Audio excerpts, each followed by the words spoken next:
Now then, we have to get on to Buddhism. And in order to introduce Buddhism, it's necessary to remember the whole background of the world view of India. In other words, what we're going to study, first of all, to understand Buddhism, is Indian cosmology, just as you would have to study the cosmology of the Ptolemaic view of the world in order to understand Dante, and in order to understand lots of things about medieval Christianity.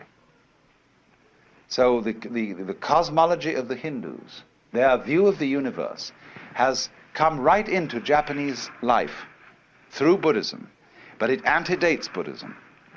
Buddhism simply adopted it as a matter of course, just as now if you invented a new religion, you would probably adopt the cosmology of modern astronomy. Well, now, how does the Hindu see the world? You know, there are really three great views of the world that human beings have had. And they go, one is the Western view of the world, which looks upon the world as a construct, an artifact, by analogy with ceramics and carpentry. Then there is the Hindu view of the world, which is dramatic, looks on it as a play. And then the Chinese view, which is organic and looks upon the world as an organism, a body. But the Hindu view sees it as a drama. And it's simply this: there is what there is, and always was and always will be, which is called the self. That in Sanskrit is Atman, A-T-M-A-N. And the Atman is also called Brahman. Brahman, from the root bri, to grow, to expand, to swell, is actually related to our word breath. So, Brahman, the self, according to the Hindu view, plays hide and seek with itself for always and always and always.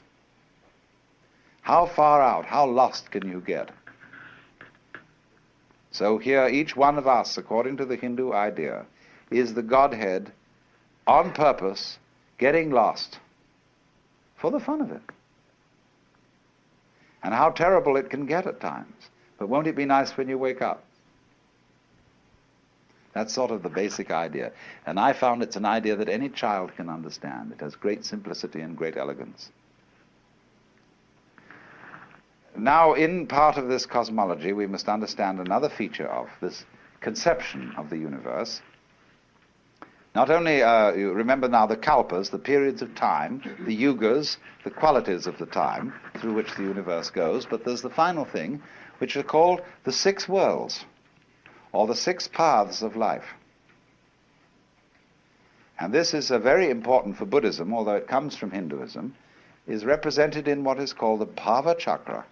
Bhava means becoming, B-H-A-V-A. Chakra, C-H-A-K-R-A, means wheel.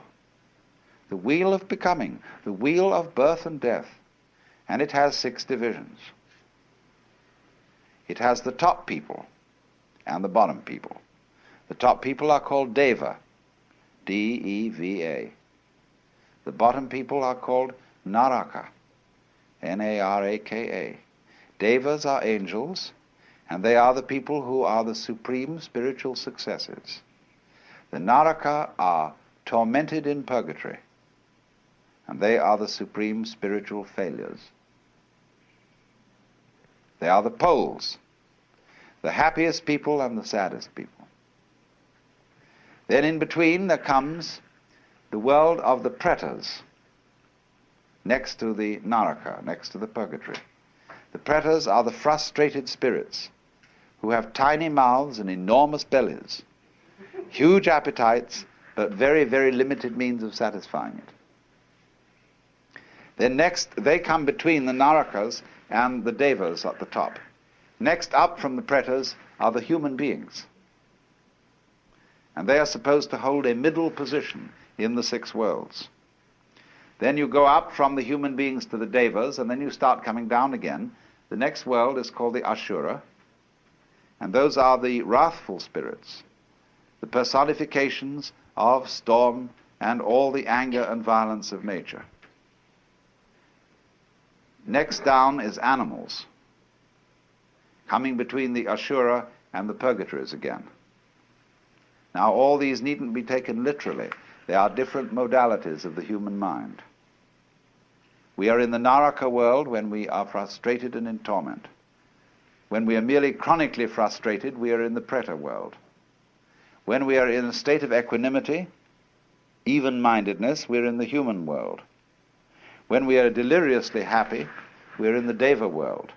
When we are furious, we are in the Ashura world. And when we are dumb, we are in the animal world. So these are all modalities. And it would be said now, this is terribly important to understand Buddhism. Because the better you get, the more you go up to the Deva world. The worse you get, the more you go down to the Naraka world. But everything that goes up has to come down. So you can't improve yourself indefinitely. If you improve yourself beyond a certain limit, you simply start to get worse. Like when you make a knife too sharp, it begins to wear away. So the Buddhahood, or liberation, enlightenment, is on no place on the wheel, unless it might be the center. By ascending, by becoming better, you tie yourself to the wheel by gold chains. By retrogressing and becoming worse, you tie yourself to the wheel with iron chains. But the Buddha is one who gets rid of the chains altogether.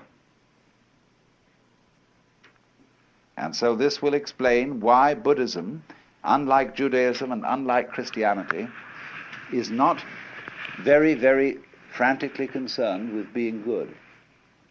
It is concerned with being wise. It is concerned with being compassionate, which is a little different from being good.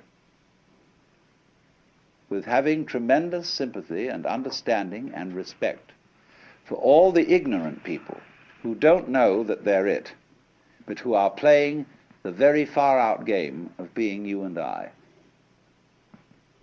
And so this is why every Hindu greets his brother not by shaking hands, but by putting his hands together and bowing.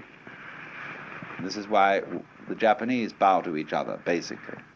This is why Buddhist rituals are full of the bowing gesture, because you are honoring the self, playing the roles of all the people around you.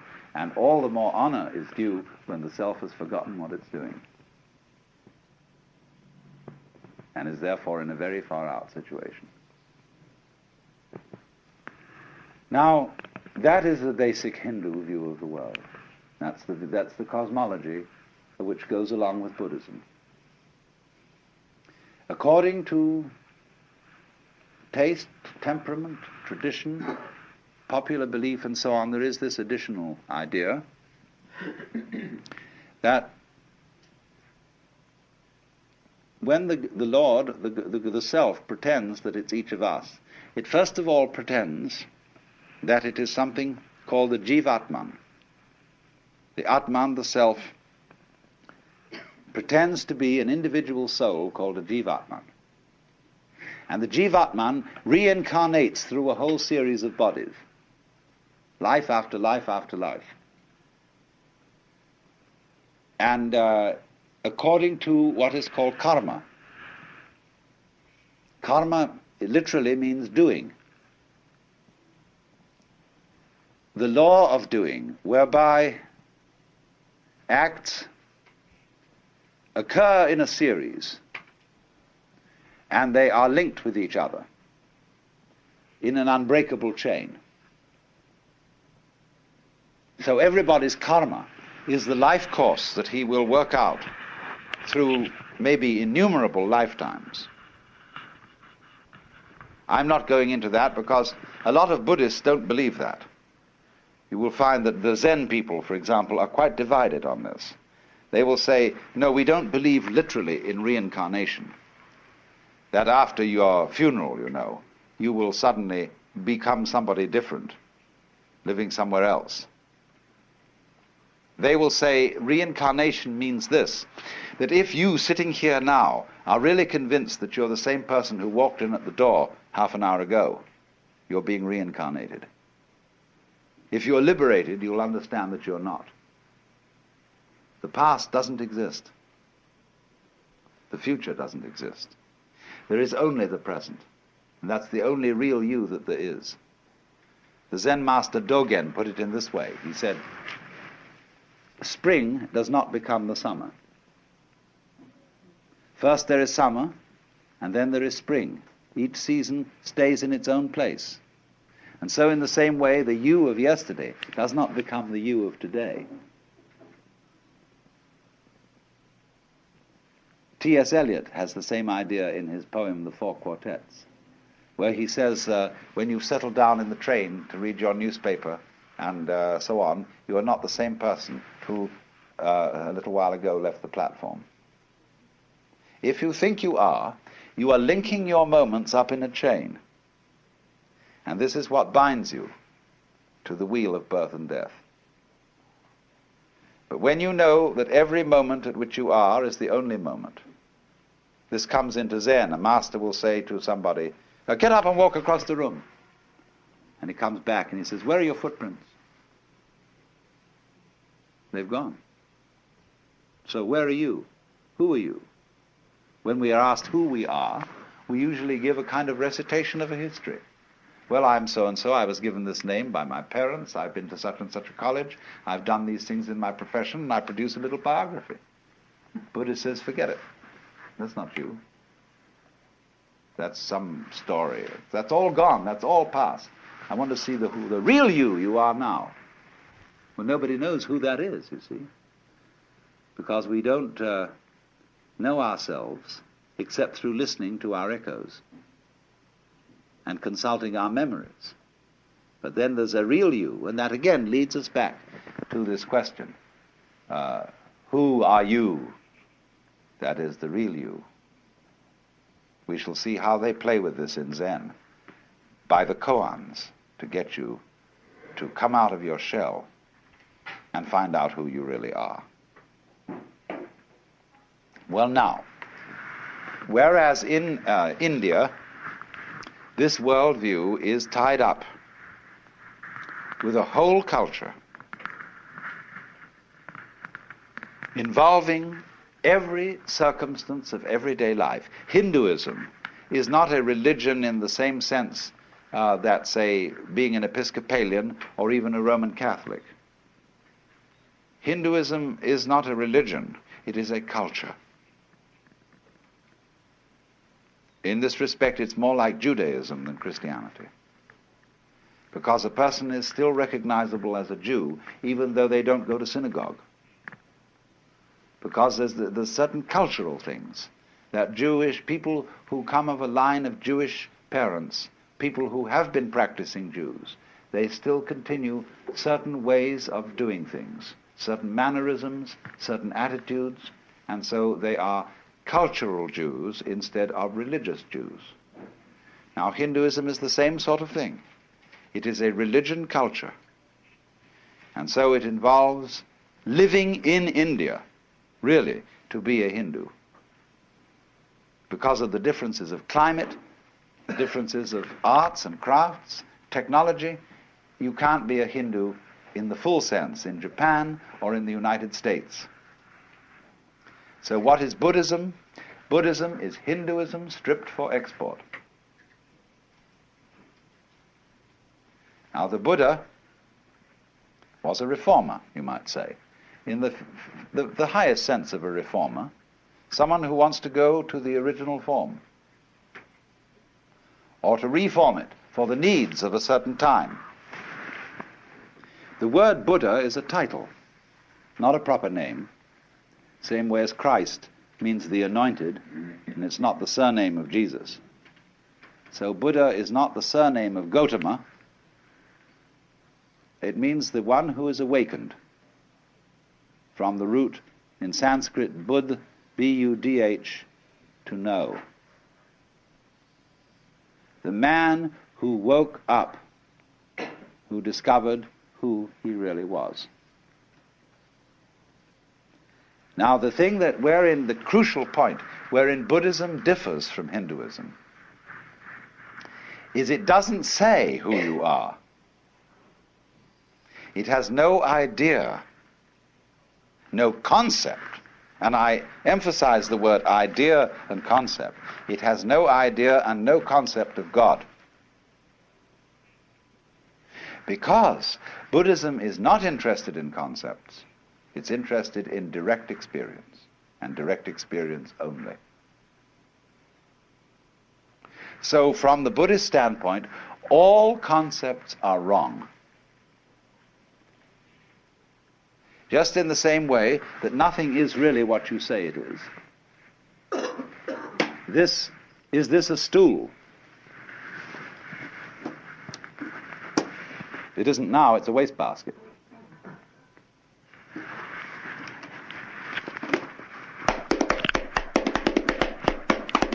It's now a drum. What is this thing? See? It is what it does.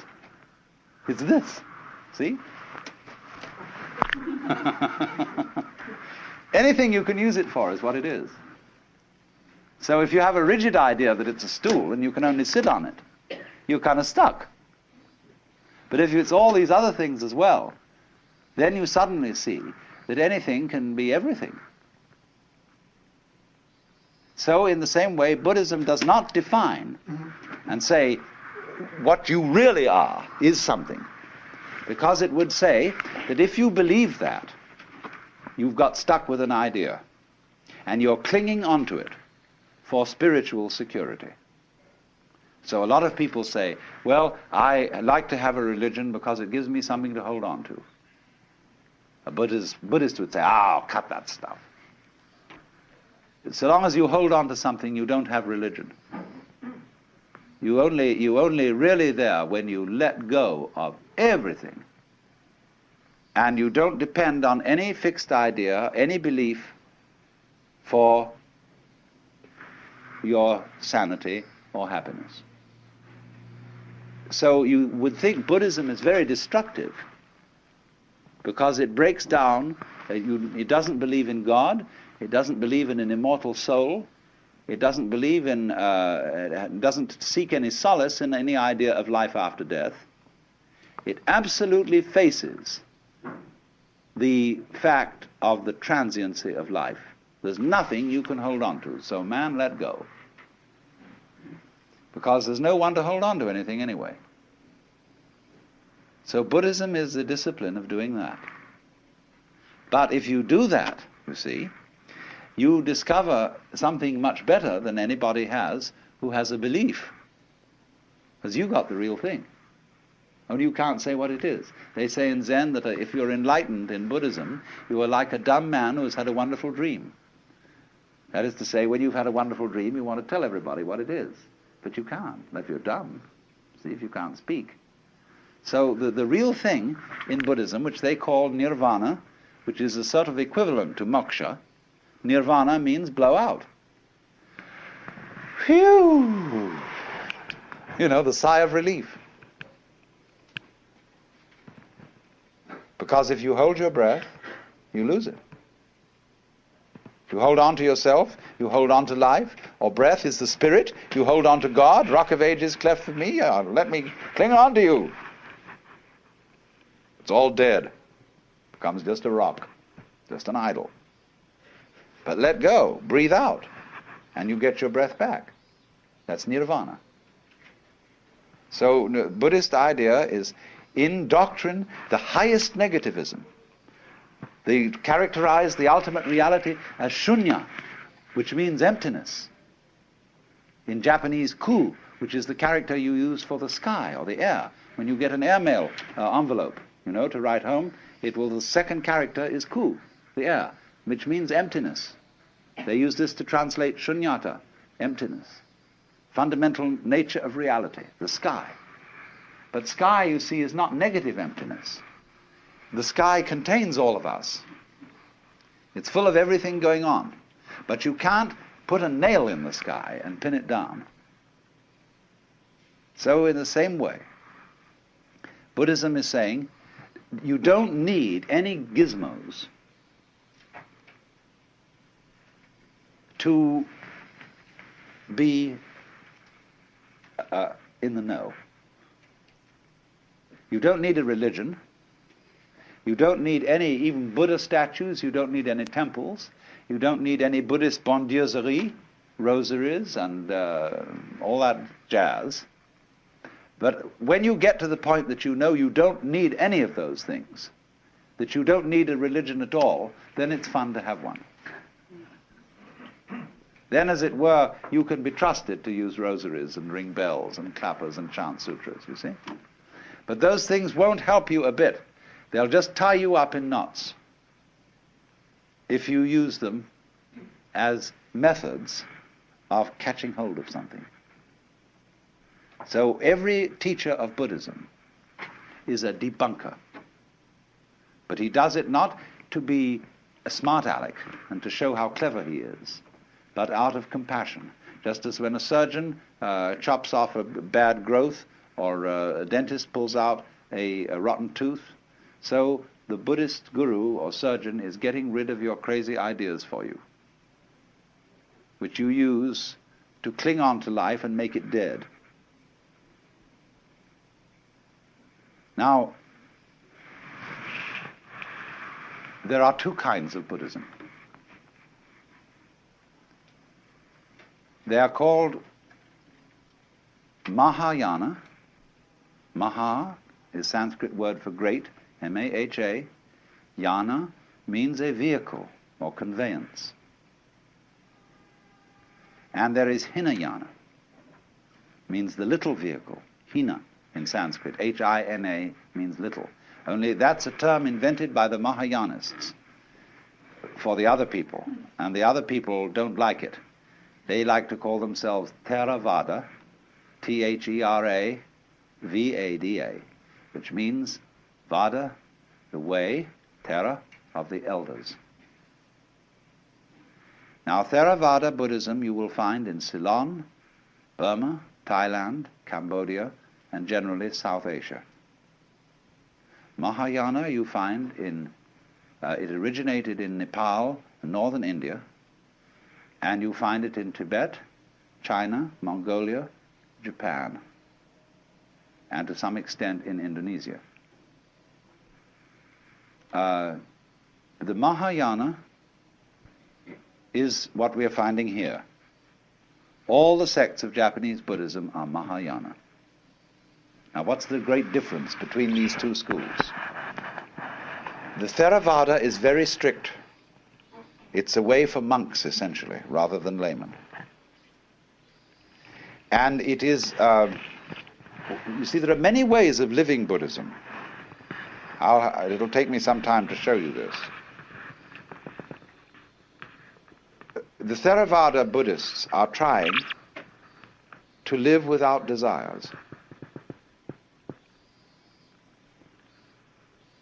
to have no need for wives or girls or husbands or boyfriends, not to kill anything at all, to live the strictest vegetarian way, and to strain your water so that you even don't eat any insects, little insects with it.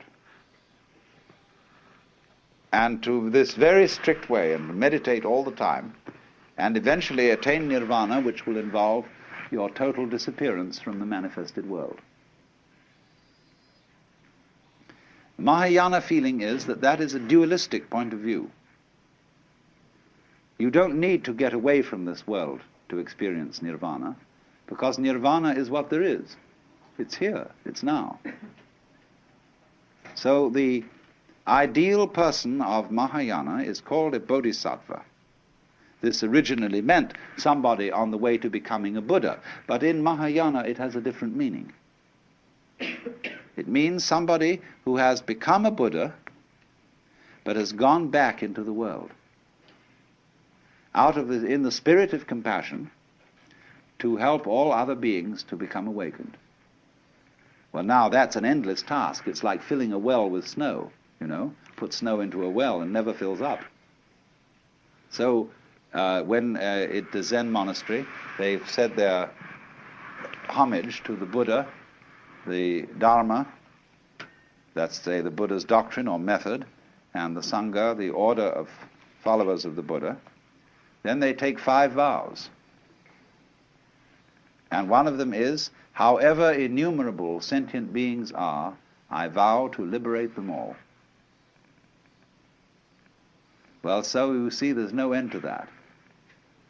Never comes a time when all sentient beings are liberated. But actually, from the standpoint of one who is a Buddha, he sees everybody as liberated. In other words, if I were to be a Buddha, I wouldn't say, now look everybody, I'm a Buddha, and I'm more experienced than you, and I know more than you, and you owe me respect on that account. On the other hand, I would see you all as being exactly right where you are. All of you Buddhas, and even those of you who don't know it, it would be right for you not to know it at this moment. In talking about Buddhism in past seminars, I explained that it's absolutely fundamental to an understanding of Buddhism to recognize that its whole method of teaching is dialectic. That is to say, it consists of a dialogue between a teacher and a student. And the method of this dialogue is called upaya, that is to say, skillful means used by the teacher to bring about the enlightenment of the student. The word upaya meaning expert pedagogy in teaching, but meaning deceit when used in a political context. And since Buddhism is a dialogue, what you ordinarily understand as the teachings of Buddhism are not the teachings of Buddhism. They are simply the opening gambit or the opening process of this dialogue. And the point being that Buddhism is not a teaching. Its essence consists in a certain kind of experience, in a transformation of consciousness which is called awakening or enlightenment, which involves our seeing through or transcending the hoax of being a separate ego.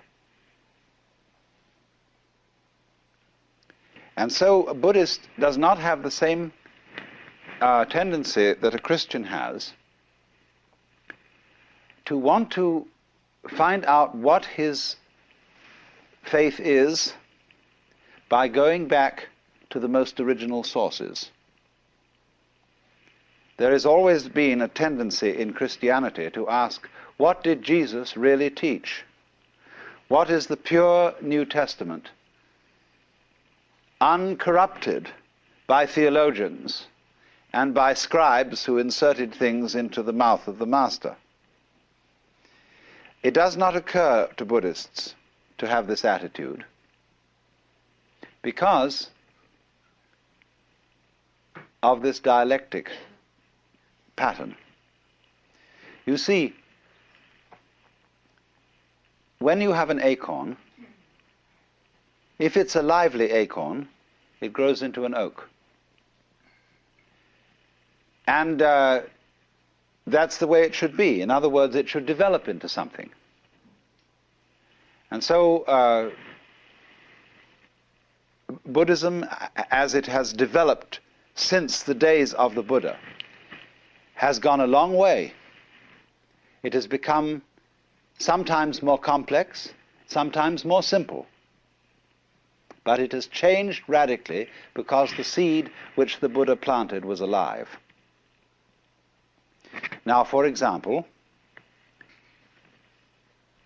when we ask what are the Buddhist scriptures, you can get 2 answers to that question. In the Southern School, there is a set of scriptures which are written in the Pali language, divided into 3 sections, called the Tipitaka, which means the three baskets, because these palm leaf manuscripts on which the sutras were eventually written down were, of course, carried around in baskets. And three baskets of these palm leaf manuscript volumes comprise the Buddhist scriptures. But you must remember that in the evolution of these scriptures, that the Buddha wrote nothing, nor did his immediate disciples. That's a very important thing to remember, that all Indian scriptures were for many centuries handed down orally. And so we have no clear guide as to their dates. Because when you hand down an oral tradition, you are not always likely to preserve certain historical landmarks. Supposing we're talking about a certain king, and the name of this king will mark a historical point. But in an oral tradition, the name of the king is likely to be changed every time the story is told to correspond to the king then reigning. So, in other words, things that do change, that have a historical rhythm, like a succession of kings, they will be changed in handing down the oral tradition. But things that do not change, that is to say, the essential principle of the doctrine, they won't be altered at all. So you must remember that the Buddhist scriptures were for some hundreds of years handed down orally before they were ever committed to writing. And that accounts for their monotonous form. That is why everything is numbered, why there are 4 noble truths, 8 steps of the Eightfold Path, 10 fetters, 5 skandhas, 4 Brahma Viharas or meditation states, and so on and so on. Everything is put in numerical lists so as to be memorized easily. And so there are formulae which are constantly repeated, and this is supposed to aid the memory. Now then, it is obvious that those scriptures of the Pali Canon, when you really sit down and read them, you know that what has happened here is that partly they have a certain monotony due to mnemonic aids, but also that in the course of time before they were written down, many monks spent wet afternoons adding to them, and adding things in such a style that no inspired person could ever have said them. And they made commentaries upon commentaries upon commentaries, and lots of them had no sense of humor. I always love the passage where the Buddha is giving instructions on the art of meditation, and he's describing a number of things on which one could concentrate. And there's a commentator making little notes on this.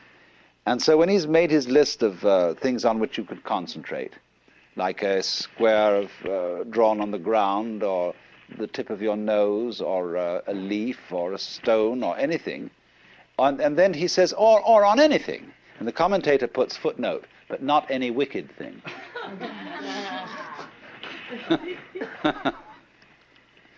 I mean, that's professional clergy for you, the world over. So this sort of thing has obviously happened.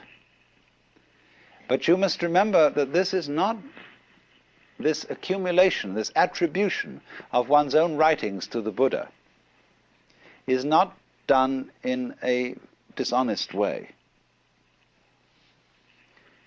It would be dishonest today with our standards of literary historicity and correctness. It would be very wrong of me to forge a document and pretend that it was written by some very venerable person, say by Dr. Suzuki or by Goethe. But centuries ago, both in the West and in the East, it was considered quite immoral to publish any book of wisdom under your own name. Because you personally were not entitled to the possession of this knowledge. And that is why you always put on any book of wisdom the name of the real author, that is to say, the person who inspired you. So in this way it is highly doubtful if the book of the wisdom of Solomon, at least it's not only doubtful, but it's perfectly certain that Solomon never wrote it, but that it was attributed to Solomon because Solomon was an archetype of the wise man. So in the same way, when for centuries various Buddhist monks and scholars wrote all kinds of sutras, scriptures, and ascribed them to the Buddha, they were being properly modest.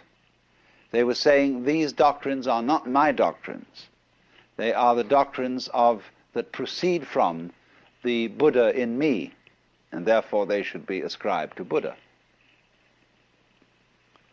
And so over and above the Pali canon, there is an enormous corpus of scriptures written originally in Sanskrit and subsequently translated into Chinese and Tibetan. We have very inadequate manuscripts of the original Sanskrit, but we have very complete Chinese and Tibetan translations. And so it is primarily from Chinese and Tibetan sources that we have the Mahayana canon of the scriptures over and above the Theravada canon, which is written in the Pali language. Pali is a softened form of Sanskrit, whereas in Sanskrit one says Nirvana, in Pali one says Nibbana. Sanskrit says karma, Pali says kamma. Sanskrit says dharma, Pali says dhamma. It's very, very similar language, but it's softer in its speech, articulation. Now, it's a general feeling among scholars of the West that the Pali scriptures are closer to the authentic teachings of the Buddha than the Sanskrit ones. And so, with our Christian background and approach to scriptures in general, the West has built up a very strong, you might say, prejudice in favor of the authenticity of the Theravada tradition as against the Mahayana tradition. Whereas the Mahayanists put it this way. They say that they have a hierarchy of scriptures. One for very simple-minded people. The next, they have about 4 grades, going progressively to the scriptures for the most intelligent people. And they say that the Buddha preached that to his intimate disciples first. And then slowly, as he reached out from the most intimate group to others, he came down to what is now the Pali Canon, as the scriptures for the biggest dunderheads. But that the ones that he preached first were not revealed until long, long after his death. So they have no difficulty in making a consistent story about the fact that the scriptures in Sanskrit represent a level of the historical evolution of Buddhist ideas that, from our point of view, could not possibly have been attained in the Buddha's lifetime. But you see, they say, though that the latest revealed was actually the first taught to the in-group. Well, you've got to make allowances for these differences in points of view and not entirely project Western standards of historical and documentary criticism onto Buddhist scriptures. Because, as I said, it is in the essence of Buddhism to be a developing process, because it is a dialogue. So then, you can see the initial steps of the dialogue in our earliest, or presumed earliest, records of Buddhism. In the Four Noble Truths, where you have it put out that the problem which Buddhism faces is suffering. This word dukkha, which we translate suffering, is the opposite of sukha. Sukha means what is sweet and delightful. Dukkha means the opposite, what is bitter and frustrating. And Mahayanists will explain that the Buddha always taught by a dialectical method. That is to say, when people were trying to make the goal of life the pursuit of sukha, that is to say, the pursuit of happiness, he counteracted this wrong view by teaching that life is essentially miserable. When people thought, for example, that there is a permanent and eternal self in each one of us, and clung to that self, the Buddha, in order to counteract this one-sided view, taught the other extreme doctrine that there is no fixed self in us, no ego. But a Mahayanist would always say, the truth is the middle way. Neither sukha nor dukkha, neither atman nor anatman, self nor non-self. The whole point is like this. Once when R.H. Blythe was asked by some students, do you believe in God? He answered, if you do, I don't. If you don't, I do.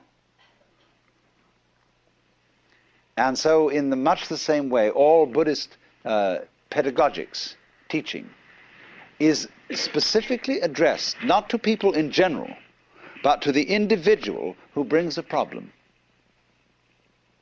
And wherever he seems to be overemphasizing things in one way, the teacher overemphasizes in the opposite way, so as to arrive at the middle way. So then, with this emphasis on life is suffering, it's simply saying, this is the problem we're dealing with. We hurt. We, human beings, feel pretty unfairly treated because we are born into a world so arranged that the price that we pay for enjoying it, that is to say, for having sensitive bodies, is that these bodies are at the same time, because they are sensitive, capable of the most excruciating agonies. Isn't that a nasty trick to play on us? What are we going to do about it? This is the problem. So then when the Buddha says, the cause of suffering is desire, Trishna is our word thirst, and may perhaps be translated desire in a very general sense, or perhaps better craving, clinging, grasping, something like that. He is saying now, I'm going to make this suggestion. You suffer because you desire. Now supposing then you try not to desire, and see if by not desiring you can cease from suffering. Or you can put the same thing in another way.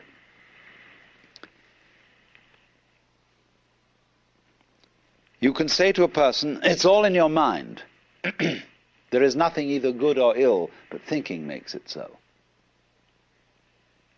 And therefore, if you can control your mind, you've nothing else that you need control. For example, you don't need to control the rain if you can control your mind. If you get wet, it's only your mind that makes you think it's uncomfortable to be wet. A person who's got good mental discipline can be perfectly happy wandering around in the rain. You don't need a fire if you've got good mind control. Because if you've got ordinary bad mind control, when it gets cold, you start shivering. That's because you're putting up a resistance to the cold. You're fighting it. But don't fight it. Relax to the cold. And in other words, this is a matter of mental attitude, and then you'll be fine. Always control your mind. This is another way of approaching it, do you see? Now then, as soon as the student begins to experiment with these things, he finds out that it's not so easy as it sounds. Not only is it very difficult not to desire, not only is it very difficult to control your mind, but there's something phony about the whole business. And this is what you're intended to discover. That namely, when you try to eliminate desire in order to escape from suffering, you desire to escape from suffering. You are desiring not to desire. In other words, I'm not merely playing with logic. I'm saying that a person who is escaping from reality will always feel the terror of it. It'll be like the hound of heaven that pursues him. And he's escaping in a way even when he's trying not to escape. And it was this point, you see, that this method of teaching was supposed to educate from you, to draw out from you. Not by saying to anybody all this in the first place, but by making the experiment not to desire, or the experiment to control your mind thoroughly. This is the first step. To understand this, you must go through that, or some equivalent of it, so as to come to the point where you see you are involved in a vicious circle. That in trying to control your mind, the motivation, the reason for which you are doing it, is still clinging and grasping. There is still self-protection. There's still lack of trust and love.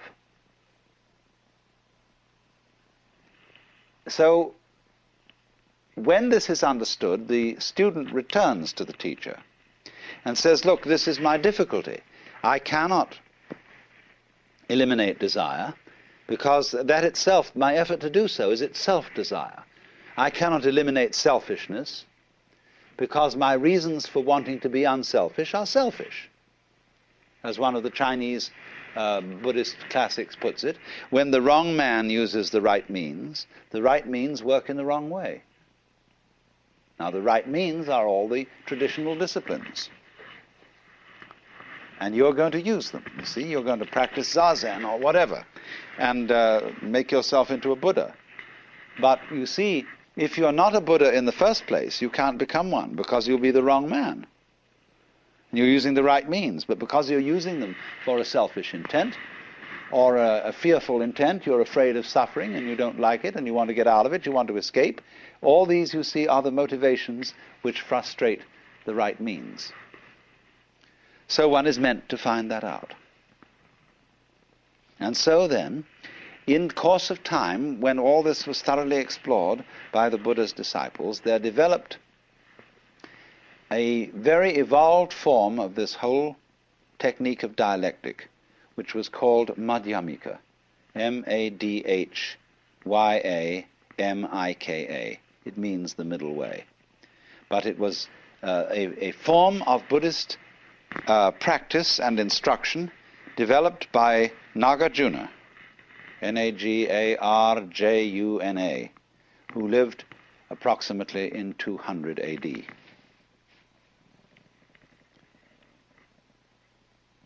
Nagarjuna's method is simply an extension and drawing to logical conclusions of the method of dialogue that already existed, except that Nagarjuna took it to an extreme. And his method is simply this: to undermine to cast doubts on any proposition to which his student will cling, to destroy all intellectual formulations and all concepts of the nature of reality or the nature of the self whatsoever. Now, you might think that that was simply a parlor game, a little intellectual exercise, but if you engaged in it, you would find it was absolutely terrifying. And you would feel yourself brought very close to the verge of madness.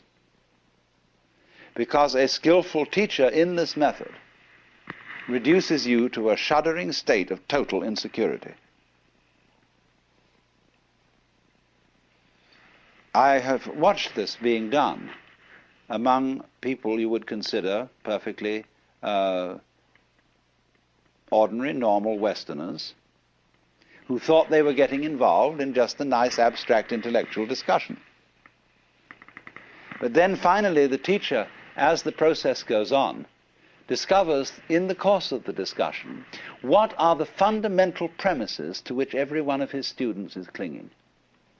What is the foundation of sanity? What do you base your life on?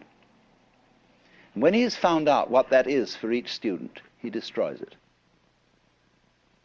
He shows you that you can't found a way of life on that. That it leads you into all sorts of inconsistencies and foolishness. And the student turns back to the teacher and says, well, it's all very well for you to pull out all the carpets from under my feet. What would you propose instead? And the teacher says, I don't propose anything. He's no fool. He doesn't put up something to be knocked down. But you see, here are you. If you don't put up something to be knocked down, then you can't play ball with the teacher. And you may say, well, I don't need to. Then on the other hand, there's something nagging you inside telling you you do. And so you go and play ball with him, and he keeps knocking it down. Whatever you propose, whatever you cling to. And this exercise produces in the individual a real traumatic state. People get acute anxiety. And you wouldn't think so, because it's just seemed as if it were nothing more than a discussion on a very intellectual and abstract level. But when it really gets down to it, and you find that you don't have a single concept you can really trust, it's the heebie-jeebies. But it is, you are preserved from insanity by the discipline, by the atmosphere set up by the teacher, and by the fact that he seems perfectly happy without anything in the way of a concept to cling on to. And the student looks at him and says, he seems to be all right. Maybe I can be all right too. You know, this gives a certain confidence, a certain feeling that all is not mad, because the teacher, in his own way, is perfectly normal.